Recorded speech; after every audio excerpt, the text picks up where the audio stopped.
ਤੇ ਸਾਰਿਆਂ ਨੂੰ ਪਹਿਲਾਂ ਮੇਰੇ ਵੱਲੋਂ ਸਤਿ ਸ੍ਰੀ ਅਕਾਲ, ਵਾਹਿਗੁਰੂ ਜੀ ਕਾ ਖਾਲਸਾ, ਵਾਹਿਗੁਰੂ ਜੀ ਕੀ ਫਤਿਹ. Vaigurji. 3 daughters now. The youngest one is just over a year old now. Public service. Why public service? What motivated you? Why did you even take that on? Public service. So, back home, the history isn't really always there. It's all about what's being told from generation to generation. And from what my... And being an elected official. What does a day look like for you in the office? You're like, where do you start the day? Pehli cheez ki hundi hai? How do you go about your... ਸੋ ਛੋਟੇ town ਦਾ ਫਰਕ ਇਹ ਹੈਗਾ, ਜਿਵੇਂ Edmonton city ਹੋ ਗਈ, Calgary city ਹੋ ਗਈ, ਉਹ ਤਕਰੀਬਨ ਫੁੱਲ ਟਾਈਮ ਜੌਬ ਹੋ ਜਾਂਦੀ ਤੁਹਾਡੀ. It's sort of a process, which is very similar, but like slightly different. You've went through the process. Would you like to walk us through with oh process kiਵੇਂ ਦਾ ਲੱਗਦਾ?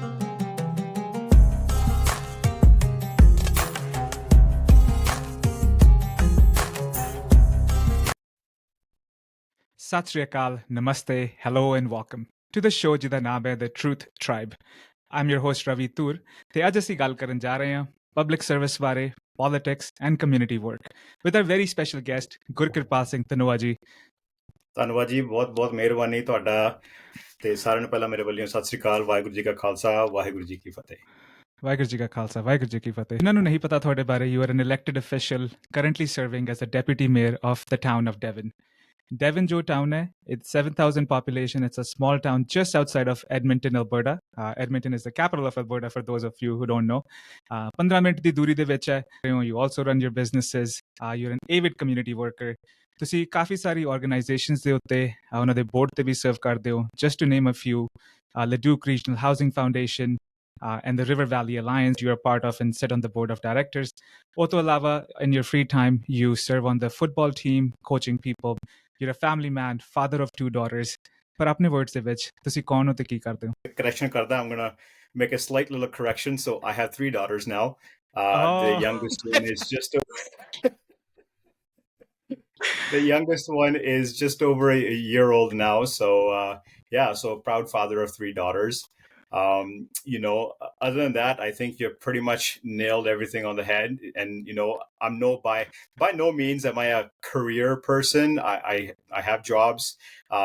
Public service is definitely something that has always been an interest to me.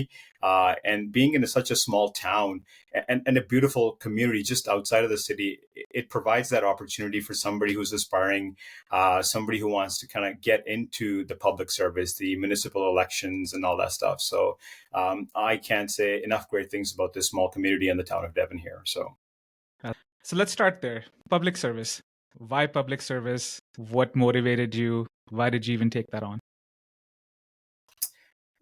Public service, when I was young, when I first came to Canada in 1998, I was 12 years old and I was very, very shy. I was not a very outgoing person.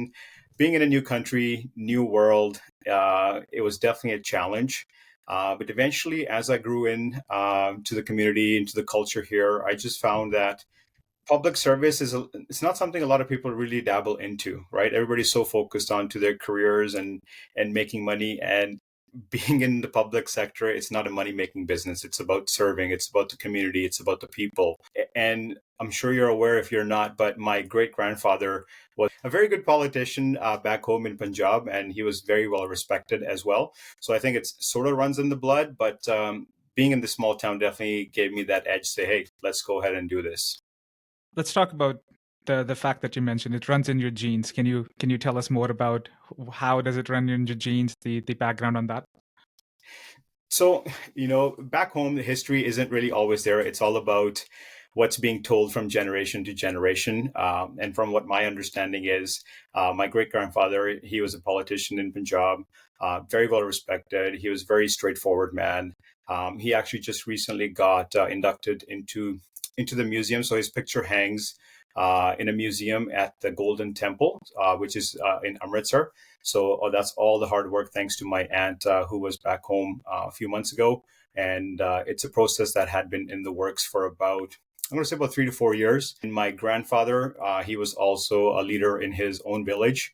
And village that I belong to is Tlavandi Kala. So, it's there, just it skipped a generation. And here I am taking on that role for the family. And your great grandfather, just for everyone who's listening, is Jathedar Dalip Singh Talwandi. So you can research that name. You'll find out the information on it. So go check it out. Okay, let's switch gears.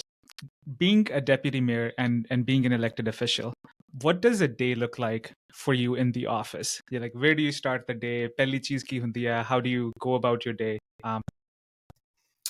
ਸੋ ਛੋਟੇ town ਦਾ ਫਰਕ ਇਹ ਹੈਗਾ, ਜਿਵੇਂ Edmonton city ਹੋ ਗਈ, Calgary city ਹੋ ਗਈ, ਉਹ ਤਕਰੀਬਨ ਫੁੱਲ ਟਾਈਮ ਜੌਬ ਹੋ ਜਾਂਦੀ ਤੁਹਾਡੀ. It's sort of a full-time commitment. You're there every single day. Bigger city, more people, you have a lot more issues you have to deal with.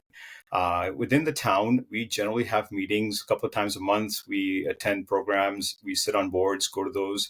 So there's not really a set schedule as far as the day-to-day goes. There's set meetings that are on your calendar. There's an agenda you go through, and then if you have anything that you want to introduce, you want to try, that's kind of where you bring it up. So it's definitely a full-time commitment, but it's really just based off of limited time. So it's not a career that you're doing all by itself. So I do work as well. So Can you walk us through, because ਕਈ ਵਾਰੀ ਕੀ ਹੁੰਦਾ, ਹੁਣ ਸਾਡੇ ਸਾਰਿਆਂ ਨੂੰ ਪਤਾ ਕਿ ਵੀ India 'ਚ ਇਲੈਕਸ਼ਨ ਕਿਵੇਂ ਹੁੰਦੇ ਐਂਡ ਹਾਊ ਟੂ ਕੰਟੈਸਟ ਦੀ election, what's the process behind it. ਪਰ ਕਈ ਵਾਰੀ ਅਸੀਂ ਉਹੀ ਸੋਚ ਇੱਥੇ ਵੀ ਰੱਖਦੇ ਹਾਂ ਕਿ ਵੀ ਇੱਥੇ ਵੀ ਉਹ ਸਾਰਾ ਕੁਝ ਉੱਦਾਂ ਹੀ ਹੁੰਦਾ, you نو, whether it's campaigning, whether it's the process, which is very similar but like slightly different. You've went through the process. Would you like to walk us through with ਉਹ process ਕਿਵੇਂ ਦਾ ਲੱਗਦਾ? Where do you start? Who do you go to? How do you get elected? So process ਆਇਆ ਹੁੰਦਾ ਵਾ right at the very beginning. ਤੁਸੀਂ ਪਹਿਲਾਂ ਤਾਂ signature ਲੈਣੇ ਹੁੰਦੇ ਆ ਤੁਹਾਡੀ ਕਮਿਊਨਿਟੀ ਦੇ ਵਿੱਚੋਂ ਕਿ ਵਾਕਿਆ ਹੀ ਤੁਹਾਡੇ ਵਾਸਤੇ ਕਮਿਊਨਿਟੀ ਦੇ ਵਿੱਚ ਸਪੋਰਟ ਹੈਗੀ ਕਿ ਨਹੀਂ. Right, that's the first step. So ਜਦੋਂ ਤੁਹਾਨੂੰ ਉਹ ਸਿਗਨੇਚਰ ਮਿਲ ਜਾਂਦੇ ਨੇ, ਫਿਰ ਤੁਸੀਂ ਆਪਦਾ ਪੇਪਰ ਵਰਕ ਸਬਮਿਟ ਕਰ ਸਕਦੇ ਹੋ. ਤੁਸੀਂ ਟਾਊਨ ਨੂੰ, ਸਿਟੀ ਨੂੰ, ਜਿਹੜੀ ਵੀ ਮਿਊਨਿਸਪੈਲਿਟੀ ਦੇ ਵਿੱਚ ਤੁਸੀਂ ਰਹਿ ਰਹੇ ਹੋ, ਤੇ ਉਸ ਤੋਂ ਬਾਅਦ 'ਚ ਟਾਈਮਲਾਈਨ ਹੁੰਦੀ ਆ ਪੇਪਰ ਵਰਕ ਐਂਟਰ ਕਰਨ ਦੀ, ਤੇ ਉਸ ਤੋਂ ਬਾਅਦ 'ਚ ਆਪਦੇ ਕੈਂਪੇਨਿੰਗ ਸ਼ੁਰੂ ਹੋ ਜਾਂਦੀ ਆ, ਆਪਦੇ ਸਾਈਨਸ ਵਗੈਰਾ ਆਰਡਰ ਕਰਨੇ ਹੁੰਦੇ ਆ. But it starts not in that moment. It starts a year before. It starts a couple of years before, because you do have to have passion for people. Plus, you have to understand what you're getting yourselves into. There is a lot to learn. I was definitely surprised with all the things you have to know. It's almost like you have to be an expert in every single field, right? And not all of us are there. And this is just a learning process, and gives the opportunity for somebody who's sort of a keener and wanting to know how things are done behind the scenes. This is an absolute perfect opportunity. And then when it comes down to voting, you know, you go in, you vote, it's all confidential. You get your results the same day, and then you celebrate if you have won. Did you celebrate when you won? You know what? With the family, the kids were really, really excited. I had my campaign signs were pink and purple, so the girls chose those signs, and the girls just had an absolute blast during campaign. They were handing out pamphlets every single day, every evening, pretty much, and just telling random people on the street, "Vote for my dad." That's adorable. And then, you know, the kids aside, but, you know, with the wife, you know, my wife Surinder, she's definitely been a rock in my life as well. And without her support, it's really, really hard to accomplish anything. So just kudos to her. Kudos to the kids. Thank you. Yeah, I would imagine so. It'd be so hard to take on public service with all the added pressure, and then to still have your career or business or whatever that is. Yeah. It takes the full family support. So I'm glad that you have that in there. So let's talk about the dynamics of the small town that you're working in, and sort of how does the responsibilities roll around? So within the elected officials, so we have 6 councillors and a mayor. And one of those councillors on a rotation becomes a deputy mayor. So just kind of filling in spots if the mayor is away, so you're able to go attend, make speeches, and put yourselves in front of the people if the mayor is not able to. So altogether 7 people. And any municipality, there's obviously the administration side of things. As council, we generally only have one employee, and they're the CAO of the town or the manager of the town, and then everybody else sort of answers to them. So we don't really have direct communication, direct line to any of the staff. CAO is generally the one employee of the town, and then he or she runs everything else and manages the town's finances, the infrastructure, and everything from every penny, really. Can you walk us through some of the initiatives that you guys have taken on right now or that is in the works? So anything, it's sort of a teamwork at the end of the day, right? We want to see the town grow. The one thing I would definitely say that you don't want to come into municipal election, especially at a small town like this, with any sort of an agenda, because it's not about me or it's not about the individual counselor. It's about the collective team, the collective city, collective town.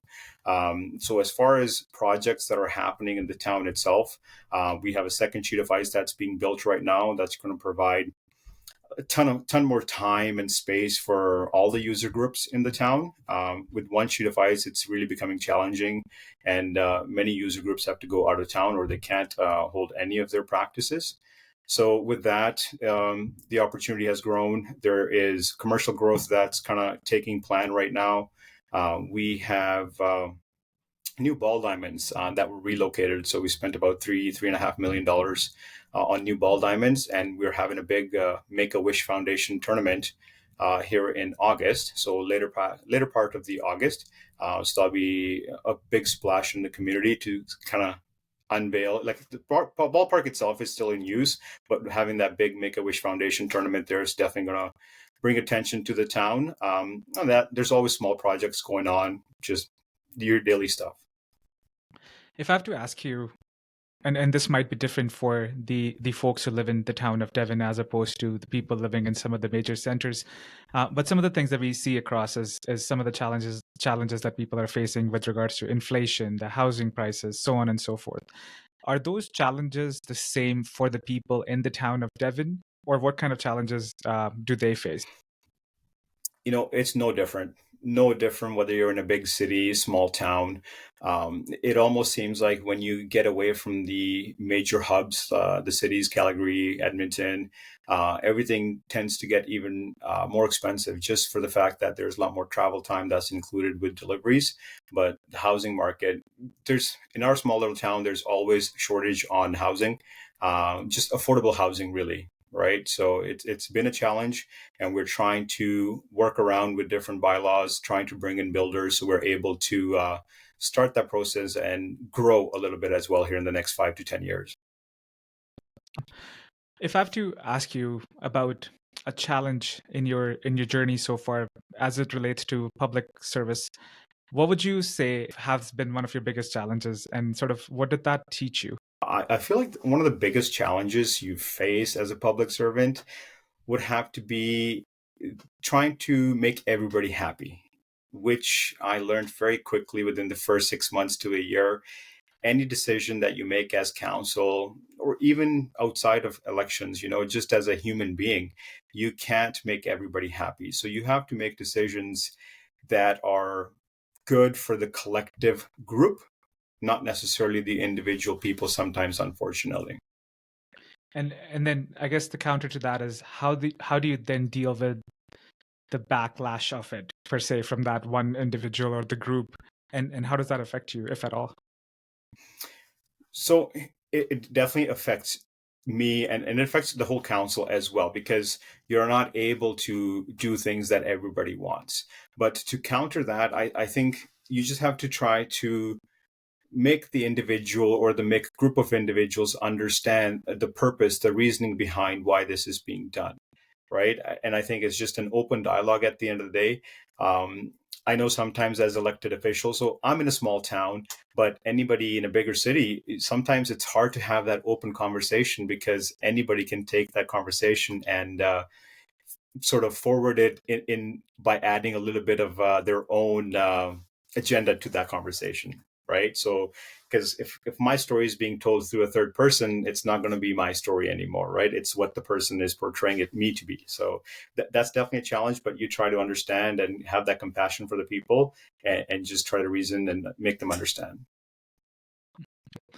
The next thing I wanted, and this is just my curiosity basically, and this has to do with your identity. You are an elected official in such a small town. You are a proper Singh, you wear the star, you have dadi. Has there been an instance where that has been taken sort of in like a negative way, or somebody's like, I don't know how I feel about that, or has it been taken in a positive way? There's like we have this distinguished person, and that has gotten you more appreciation in a way. Just wanted to understand, have you ever encountered that? So, if we look at it just from the perspective of this town, so I've been in this town since 2017, and I have been, and my family in general has been very, very uh, accepted in the town. I think it's just the opportunity. It's really what you put out as well. When I was an immigrant as a 12-year-old, I had all those hardships. Being in a school, they had never had anybody with the turban on. So we're talking back in 1998, and times were definitely different. No social media, no exposure. Uh, it was absolutely something brand new to some folks out here, right? But being in this town, I think, like I said, it's what you put out, and I had the luxury and the opportunity to be in a public facing setting to begin with. I've always worked with Tim Hortons, so 12 years of my career working as a Tim Hortons manager. I'm always in the public. So day one, here I was in front of the public. Then I was a franchisee for a Circle K in the town as well for about 2 years. Again, same thing, public facing job. So I think people, they might have it in their head that, especially me, like you said, turban, full beard, you look at me, you might say, this guy is just a fresh off the boat kind of individual, right? And then you start to have that conversation, and then you really get to know who I am. And the fact that if you're talking to me over a phone, there is hardly any accent, right? So people kind of get shocked when they see me. So I think that builds that rapport. But again, it's at the end of the day, it's really, you put out positive vibes, you'll get those positive vibes. And being an immigrant, what we have to understand, and I have definitely made the exception to that, is you have to accept what is here as well, right? And that is a challenge some of us tend to have, is we want to put our ways and be like, okay, everything has to be the way it is in India, Punjab, Ethiopia, wherever you come from as an immigrant, right? But Canada is such a diverse country that Canada itself has its own ways. And we need to be appreciative of those and understand that, hey, you're here for a better life. Let's do the parts and the things that are part of Canada as well. Yeah, I'm glad you touched on that, because I think a lot of times that piece is lost. Is we have our own agenda that we want to push on everybody, and we think it's far superior than other people's agenda, and that's really what you hit on. So thanks for that. Um, like a flip side to that, if I have to ask you, what has been your lowest point of your career, life so far, business, public service? What was that moment? What did you learn from it? So it wasn't quite rock bottom, because I did have a job at that time. But when we had to make the decision to kind of move out on our own, um, between me and my wife, we both had a job, but we didn't have a home, we didn't have a roof. So we kind of realized at that point, yes, you might not have anything, but you can definitely build it. So that was back in 2013. And then being at 2023 now, so being 10 years, I think looking back at that, I know my wife definitely feels very proud of ourselves as a team, that we have accomplished what we have over this time. Especially being an individual, I hope your viewers can understand this, that I'm not any sort of a career person. I'm not making six-figure salary. I am just literally your average individual who works hard to provide for his family. And then if you put your mindset into doing that hard work, you can accomplish a lot. So like I said, haven't quite hit rock bottom, but it's been very close to that. And the topic you want to take away from that is just give it your heart every time you do anything. So And I think the beauty is in that story of yours is a lot of times we think that the successful stories exist out there. It's like some person on this pedestal that we can't reach up to. But a lot of time what we miss out on is all these wonderful individuals just around us who are working day in, day out, giving it their best, and are actually making a difference. Every little bit of contribution counts toward the grand scheme of things. That's that's at right. least how I look at it, right? So kudos to you and kudos to the team, for keeping up with this work, because I think we need more people like you to sort of take that initiative. As we touched on the public service piece, not enough people want to do it, and it's somebody has to do it. So That's if right. it's not That's us, right. So we talked about a couple of boards and foundations that you sit on today. Let's go through them one by one. We'll start with the River Valley Alliance. What caught my attention on River Valley Alliance is the amount of funding that is associated with this particular project, which I believe, and correct me if I'm wrong, is about 190 to 200 million dollars over two different phases. What is this River Valley Alliance? What is the objective, and what are we going to accomplish? So River Valley Alliance, it's almost a decade ago is when they started this whole process trying to connect the longest walking trail. So really an access point from kilometer 1 up to kilometer 100, and you should be able to bike it, walk it, through and through. So that goes through Devon is kilometer number 1. Fort Saskatchewan is kilometer 100. And the goal is ultimately to connect that all. So right now we're about 75% completed on that. And then the last 25% of that, we're hoping to be completing, I would probably say in the next 3 to 5 years. But the key point in that is funding, right? Funding that's already allocated is wonderful. But being a small municipality, it takes contribution from the provincial side and the federal side to be able to accomplish that. And just recently, we announced a name for the River Valley as well. So it's the overall arching umbrella name for the whole 100 kilometers. So it's called Beaver Hill Road. And in Cree, it's called a Miskwachi Miskuna.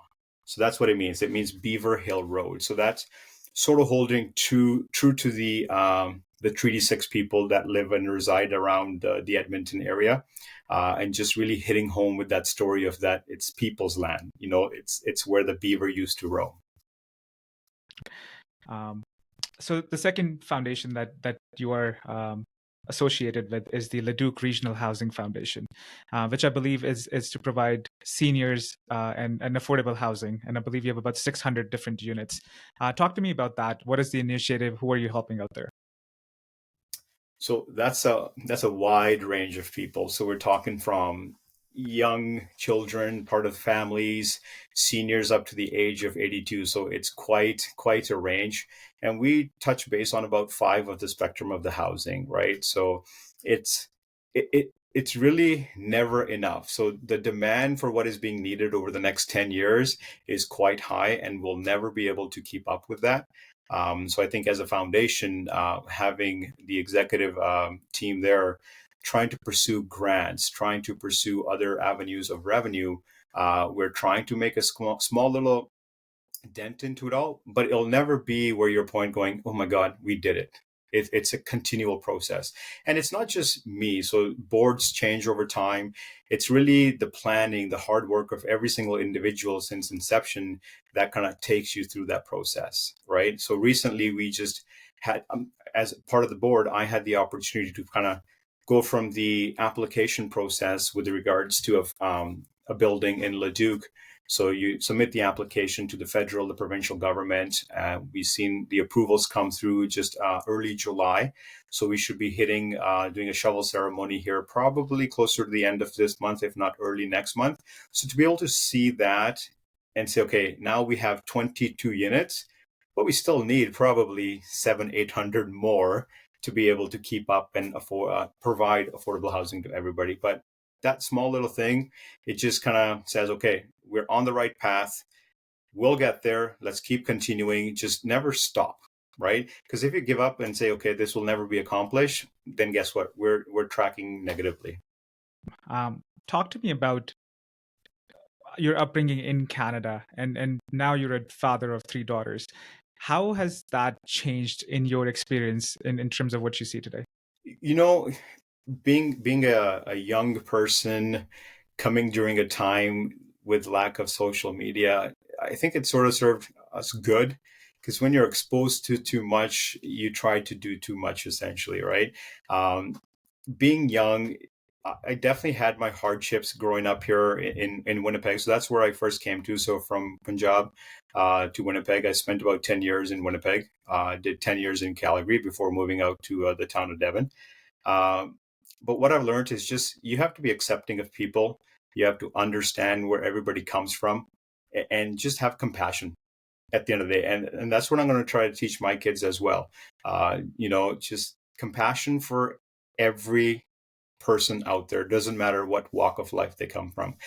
You know, we will see judgments. People judge all the time.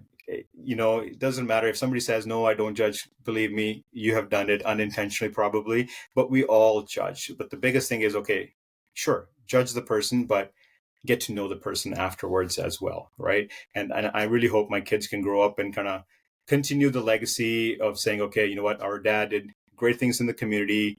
He's spent a lot of time with us, and that's one of the toughest challenges as well. Having immigrant parents with nothing, they're working so hard all the time, right? So they're not able to spend quite as much time possibly with their kids. And that's one thing I'm trying to change is, yes, I have to work hard and provide and get them set up for their future as well. But the time that I give to the kids is definitely meaningful as well. Yeah, 100%, because that time's not going to come back. So once it's gone, it's gone, right? So the importance in that is pivotal. If I have to ask you, what advice would you give your 20-year-old self, knowing everything that you know now about life? What would that one advice be? What would you tell yourself? There's a ton. We have all the time. There's definitely a ton of things I could tell myself.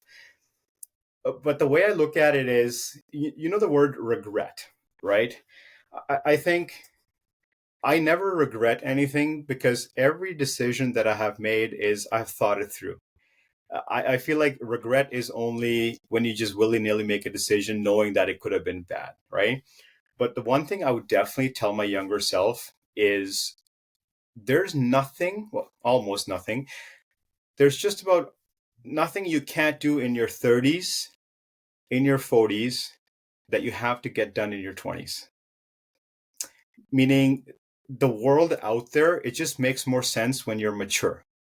Whether you're going out visiting the world, right? You understand, you've seen the world. ਆਪਾਂ ਪੰਜਾਬੀ ਚ ਕਹਿ ਦਿੰਦੇ ਨਾ, ਜਿਵੇਂ ਕਹਿੰਦੇ ਆਪਾਂ ਦੁਨੀਆਦਾਰੀ, ਹੈਨਾ? ਜਦੋਂ ਬੰਦੇ ਨੂੰ ਦੁਨੀਆਦਾਰੀ ਦੇਖਣ ਨੂੰ ਮਿਲ ਜਾਂਦੀ ਹੈ, ਜਦੋਂ ਤੁਸੀਂ ਆਪਦੇ ਘਰਦਿਆਂ ਦੇ ਪਰਿਵਾਰ ਦੇ ਪਰਛਾਵੇਂ ਤੋਂ ਥੋੜਾ ਜਿਹਾ ਬਾਹਰ ਆਉਂਦੇ ਨਾ, ਫਿਰ ਤੁਹਾਨੂੰ ਪਤਾ ਲੱਗਦਾ ਵੀ ਵਾਕਈ ਦੁਨੀਆ ਦੇ ਵਿੱਚ ਬਹੁਤ ਕੁਝ ਹੈਗਾ ਦੇਖਣ ਨੂੰ, ਰਾਈਟ? ਬਟ ਜਦੋਂ ਤੱਕ ਆਪਾਂ ਉਹ ਚੀਜ਼ ਅੰਡਰਸਟੈਂਡ ਨਹੀਂ ਕਰਦੇ, ਆਪਾਂ ਉਹ ਚੀਜ਼ ਨੂੰ ਅਪਰੀਸ਼ੀਏਟ ਨਹੀਂ ਕਰ ਸਕਦੇ, right? So that's what I would tell myself. You're 20, work hard, ਜਿੰਨਾ ਕੰਮ ਰੱਜ ਕੇ ਕਰ ਸਕਦਾ ਕਰ ਲਾ, ਕਿਉਂਕਿ ਜਦੋਂ ਬੰਦਾ 35, 40, 45 ਦੇ ਆਸ-ਪਾਸ ਹੁੰਦਾ ਨਾ, you should really be thinking about how can I enjoy life now? I don't want to set myself up to a point where I want to work more. I should be really winding down in life and saying, okay, now let's enjoy life, right? And then at that point, hopefully you have enough of a nest egg that you're able to set your kids up for success. Not 100%, right? Kids, they will do their own thing, but just enough of a base layer where you can say, okay, you know what, as a parent, I believe I set them up with that first step, not from the ground floor. There's cool. a ton of other things we will forever be talking about. Sure. Yeah, we'll take that one for now. Yeah. What has been your most proud moment so far in your life, related to your work, related to public service? What was sort of the situation, and how did that make you feel? There isn't really one particular thing I would say. Overall, I would just say I'm very blessed to have the opportunity to be a Sikh person and to have the opportunity to do the things that I can, right? I think that's just a blessing enough for me. Support from family, friends. Yeah, you know, being an elected official in a small town is definitely one of those top things where you really feel proud as an immigrant. You don't see, like, there's obviously apne, you know, Punjabi people from India, Hindu people. There's a lot of ethnic groups that are in politics. But I just feel extra proud to be in a small community and be close to the people all the time. So that would definitely have to be ranked as close to top 3 for me. Absolutely. That's and you should be proud of that, because not a lot of people can say that that they are in that state, right? So let's talk about the public service. What do you think is the most important thing, or could be things that one needs? Like, what is like a value that one needs to work in public service? I sort of touched base a little bit on that, like the compassion part of it, but listening. That is the absolute key. One of my mentors, so the ownership that I worked for previously at Tim Hortons, he told me one thing that has definitely stuck with me for a very, very long time. And do I practice it all the time? I try. It's speak once, listen twice. Meaning just sometimes people just need to vent in life. Some people just need to talk because they don't have that outlet at home. So this isn't just strictly with public service, just being a good human being, right? That's what public service is all about. It's just being a good human being. And just don't bullshit anybody in life because you will never get anywhere, right? Just speak once, listen twice, let people talk, and then just actually act on those things as well if you can. So much of the things would be fixed if we only took the time to actually listen and then understand. And then if we can enact on it, that's just taking it a whole different level. Now, coming back to public service again, what are some of the misconceptions that exist out in the world about public service that you hear from people? I think some individuals always feel like there's secret things happening behind the scenes, I think would be more along the lines of conspiracies and stuff. But being in a small town, I can believe me, it's a lot of work that actually goes into it. And when people say that everything in politics is slow, wholeheartedly agree with that, because you have to cross your T's and dot your I's 100 times before you can actually go ahead with something. There's a lot of research that's involved. There's a lot of user groups that you need to cater to discuss. You got to bring in on the conversations. So a lot of the things are hush hush up until they're actually ready to go, just because there's so much liability out there as well, right? So yeah, it's not really a yes, people think it's slow moving, and it actually is to a degree as well. But other than that, you know what? Have your viewers reach out to me. You know what? Give them my personal email, give them my phone number, my personal phone. And if they ever have any questions, believe you me, I am here to answer those questions and have those conversations. And if I can fit it into my schedule, I'm open to anything and everything with everybody. That's awesome, and thank you for the offer. And I think you kind of touched on that one piece. It's that things move slow with the government across the board. Doesn't matter federal, provincial, municipal level. And to your point, there is a reason behind it, right? So again, that's a misconception in a sense because we think it's slow, but we don't understand what the reason behind that particular piece is. That's right. Again, and that's why I ask you that question because you being in that position can answer that better than anybody else from the outside in, right? So Yeah. I'll pass your information to them, and I'm sure he will be getting a lot of emails and calls. So, so a follow up to that question: what would you change if you could around public service and how things work? Do we really want to open that can of worms?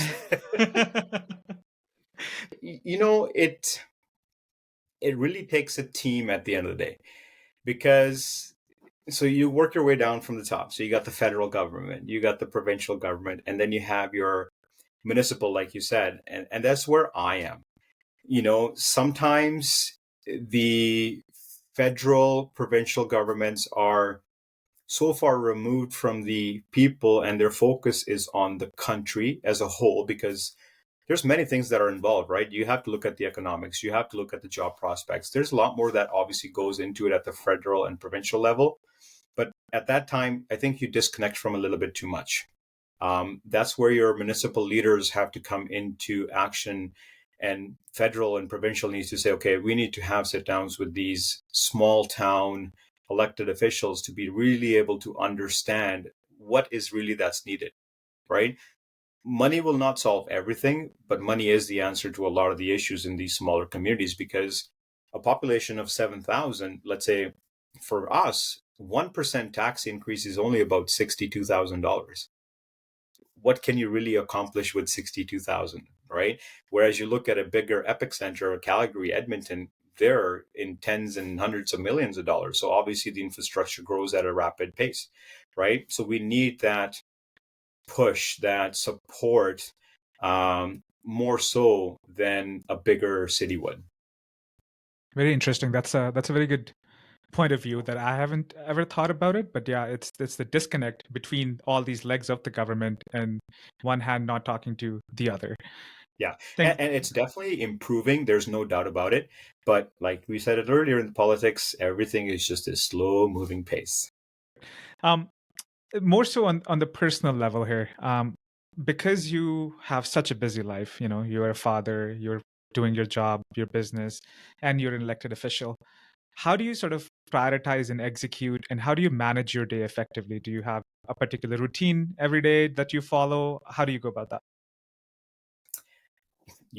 Being an average individual, work is number one, A, and then family is one. It's if you don't spend time with your family, you have that disconnect. But if you don't work, you're not able to provide from that family. So ultimately, between me and my wife, it's just the two of us raising three kids. Everything literally works off of a calendar. Everything is noted down. Every single hour of the day is sort of planned. So she has her work, I have my work, and then we just make time for everything in between. Right. Big thing is just big thing on a personal level is just that teamwork between me and Surinder, right? Because if we don't have that understanding amongst ourselves, we wouldn't be successful. We wouldn't be where we are. Yeah, it's it's literally a challenge every single day to try to fit every single thing into it. But we have done it for 10 years and we'll keep doing it forever.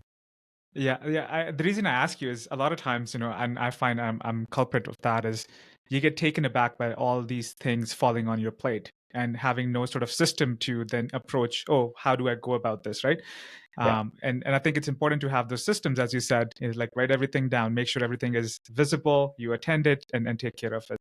that's right. So that's good. My question to you now is, if you look into the future, what sort of, and this is from a perspective of more people coming into the town of Devon, would you encourage them? And if yes, why would you encourage them?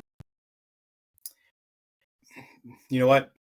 The town of Devon is so unique because the River Valley Alliance. You have sort of an oasis that you normally would find in Jasper, Banff, Golden, that is only a steps away from the bigger cities. You're so close, like you mentioned earlier, 15, 20 minutes, you have access to everything. Big hospitals, big schools, big shopping centers. I would definitely come visit the town. And believe you me, you will definitely be convinced to move here. It is quiet for a small family. I find it perfect. My kids can be on the street. I don't have to worry about them. Now, this isn't just because I'm an elected official, but when I first moved to the town in 2017, not knowing anybody really, um, I felt there is more of a family aspect to a small town. Like, we're not so small that we know everybody in town, but you know the people that live next to you, that live across from you, neighbors on the street.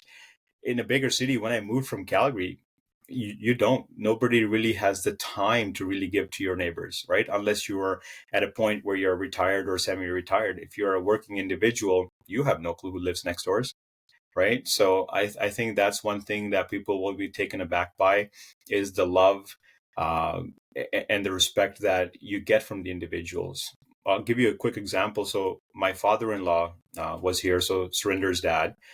He spent probably close to about 6, 7 months here. He used to go for a walk every single day, twice a day. And in Devon, every single individual that he crossed paths with on the sidewalks, they waved. They said hello. They said good morning. Like my father-in-law, he understands English, so he doesn't speak a whole lot, but he was able to at least say, wave at them, right? Or say good morning back to them. And when he visited family in bigger cities, he felt that disconnect. So yes, we have a lot of our community there in those bigger Surrey, Edmonton, Calgary areas, but that love and respect for each other seems to be dwindling away with the fast-paced environment. Yeah, you can surely see that when you're in a small town. It's just that a little bit laid back, have that extra second to wave at you and smile, and that can literally make your day sometimes. You know, that's how I look at it. Yeah. Um, Yeah. so what does the future hold for you? What are your plans in the future? What can we expect? So a lot of the future for me, obviously, going to continue with the municipal side of elected officials and see where it takes me. and if there's any future for me at the provincial level one day. Personally, one thing I would definitely like to do, so I've sort of made a plan here, but we'll see if it comes to fruition. So I'm giving it about 5 years. First, I have to pay off the house to be able to have the money to be able to do all these big plans that I have.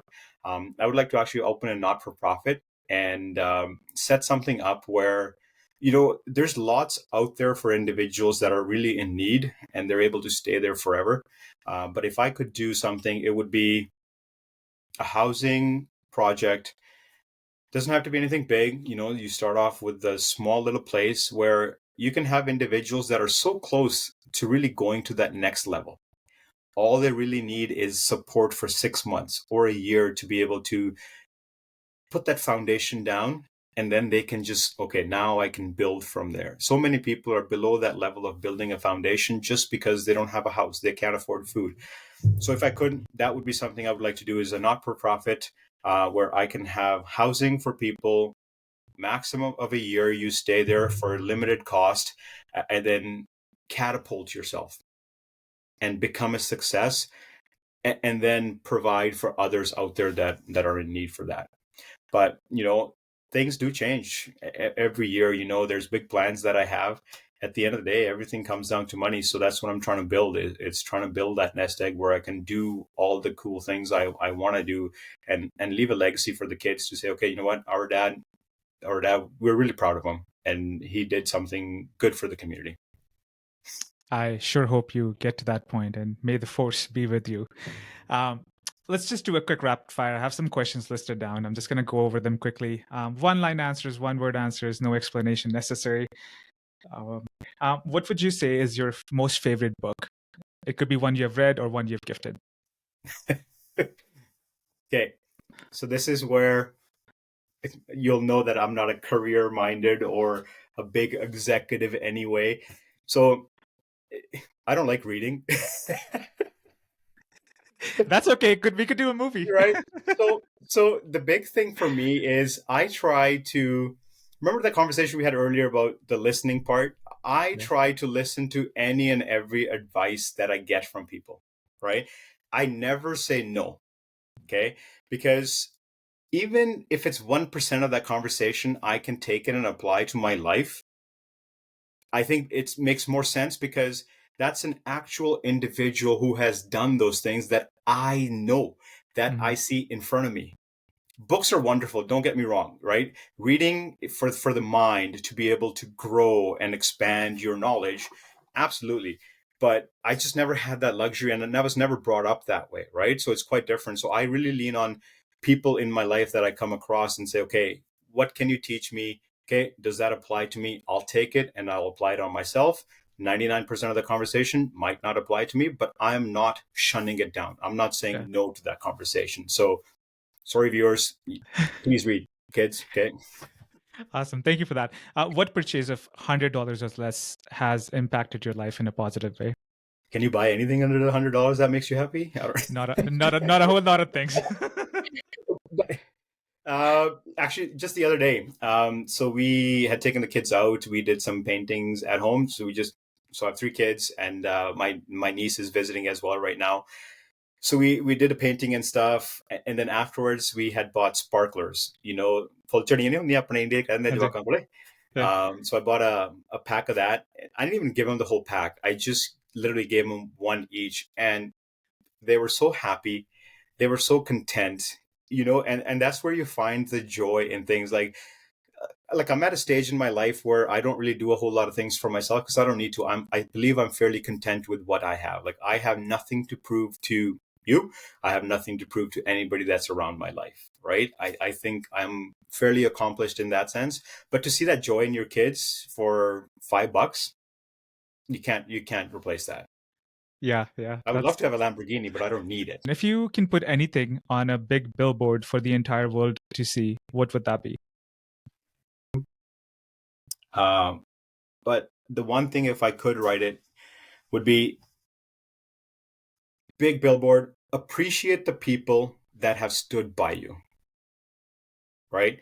So just to add a little context to that would be, in the moment, we definitely appreciate them. And then down the road, when we have, that foundation, when we have built our foundation, we tend to lose track of the people that were there when we were trying to build that foundation. That would be never lose that. That's a great advice, and I would hope everybody takes that to heart and stick with it, because we can all use more of that. What is an unusual habit or an absurd thing that you love? I love chocolate. I mean, the I don't really have an unusual habit. I am just your average run-of-the-mill people who just loves to spend time with family, tries to enjoy life. Yeah, nothing absurd or unusual about me. I'm sure people will tell you otherwise, but In the last 5 years, what is a new habit that you have developed that have sort of changed your life for good? I think it's putting family first. I think when you're young, and you want to accomplish a lot when you don't have initially everything, um, I feel like family kind of gets put to the wayside where you're so focused on working, trying to do multiple jobs, trying to raise the money to be able to afford certain things in your life, whether it be food, whether it be a roof. But I think putting family first has definitely grounded me a little bit more. What's a bad advice that you hear people giving around you? If it doesn't apply to you, I guess it's bad advice, but just live your life for yourself. That's all I would really say. It's like it's not quite the answer to the question that you were really looking for, but don't live for anybody else. Live for yourself. So regardless of what people tell you, you need a new car, you need a new house, you need this. Just live it for yourself. Make sure you are happy. Yeah, and I actually echo what you just said there, because a lot of times, any advice is somebody else's advice and your life is your own advice. So a lot of times the advices are bad because you're not in the same shoes as that other person is. That's So right. yeah, I completely echo that. It's been a pleasure talking to you today and just getting to learn from you. I hope anybody who's listening today gets to pick up the good parts in it and go back to their lives and apply it and become a good citizen and really contribute to the society in a meaningful way like you are. Yeah. Before we let you go, what is your last message to anybody who might be listening today? What do you want to leave them with today? I just want to touch base a little bit as well. Like the person you see in front of you, especially coming to Canada in a time where there was a lot of discrimination, a lot of negative stuff around you. My parents, obviously, they play a big role in my life. The fact that I have do nanke, my mom passed away when I was younger. So I don't really like to refer to my stepmom as stepmom. So she's my mom is what I refer to her as. And then having both sides of the family have been really supportive. But the one individual that I would really like to pick out is my aunt. So her name is Sarb. So she lives in Surrey. And when I was younger, I had a moment where I just wanted to cut my hair and just be part of this Western culture. Uh, and a simple conversation. And, when you're a kid, the lure of a toy or an objective thing, um, for some reason, the conversation she had with me, it just hit home. So thanks to her, thanks to my parents, thanks to my dad, thanks to my mom, be always being supportive of me, because I could have definitely gone off a different path. But yeah, what you see, the cultured Sikh individual plays definitely a major role to thanks to my aunt, right? But other than that, to your viewers, seriously, don't let anybody dictate your life. Have people that are there that are able to listen to you and you're able to vent to. And I extend that courtesy to everybody. Put that out there. My personal email, just in your subject line, add the Truth Tribe information in there, and then I'll definitely do my best to reach out. Just live your life for who you are. Awesome. That's the great message, and we'll leave it at that. Thank you for your time today. Absolutely, pleasure. Take care, guys.